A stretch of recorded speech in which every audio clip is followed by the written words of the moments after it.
Après des mois d'observation, l'Assemblée nationale du Cameroun est secouée par un scandale de corruption.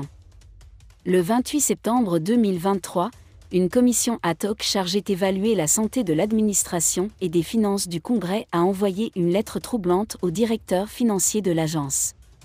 Désolé de vous interrompre, ce rapport peut contenir des commentaires soumis au choix de l'auteur. S'il vous plaît, si vous êtes nouveau sur cette chaîne, veuillez vous abonner et activer la cloche de notification. De cette façon, vous serez averti lorsque nous publierons de nouveaux rapports sur cette même chaîne. Merci. Il a demandé des éclaircissements sur la gestion des fonds reçus dans le fonds pour les exercices 2022 et 2023, clos le 31 mai. Selon la lettre, le trésorier a déclaré dans le rapport préliminaire au président de l'Assemblée nationale que le déficit de fonds de l'exercice 2022 part au 31 mai. Le franc CFA s'élève à 2 719 696 001, soit 948 689 994 francs CFA, et pour l'exercice 712,1 francs CFA, soit 712,3. Méthode de déficit de trésorerie 000717000717175, soit 1.771.00071.717 déficit 1.771.0007177.7.7. Cette observation est le résultat de l'utilisation des documents comptables que vous leur avez soumis et que vous avez signé en votre nom un engagement à leur fournir toutes les informations demandées, exige encore la lettre du Trésor. Justification du traitement des espèces. Sur la base de ce qui précède, veuillez, des réceptions de ce courrier, fournir une explication des dysfonctionnements de fonctionnement détectés par la caisse enregistreuse. Monsieur Cahill, veuillez compter sur notre garantie d'un remboursement sans faille, conclut la lettre. Cavalier est impuissant. À 83 ans, Cavalier Joguier ne contrôle plus l'Assemblée nationale.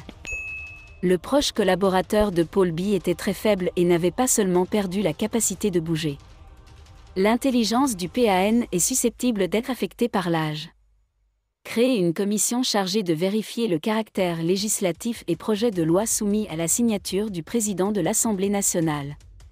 Cette décision intervient dans un contexte d'augmentation des faux recrutements, réunions et achats signés en interne et attribués au président de l'Assemblée nationale, pointant du doigt la mutation. Certains proches du président de l'Assemblée nationale profiteraient de la position de faiblesse de Cavalier pour le contraindre à signer de faux documents. On se souvient encore de la lettre du président Cavalier aux autorités voisines. Le Parti d'Action nationale a formulé de graves allégations contre un autre haut responsable du parti. Beaucoup pensent que les citoyens camerounais deviennent victimes de violences lorsqu'ils reçoivent des cartes d'identité nationale. Au Cameroun, l'obtention d'une carte d'identité est devenue un obstacle pour de nombreux citoyens, et le processus est souvent compliqué et frustrant. Malheureusement, certains individus semblent profiter de cette situation précaire en abusant de leur pouvoir et en extorquant de l'argent à ceux qui recherchent cet important document. Merci d'être resté avec nous jusqu'à ce point. Comme toujours, pour promouvoir la liberté d'expression, laissez vos opinions à ce reportage dans la section commentaires ci-dessous. Si vous avez aimé cette vidéo, merci de liker, partager, commenter et surtout vous abonner à la chaîne. Et on se retrouve très vite pour une prochaine vidéo.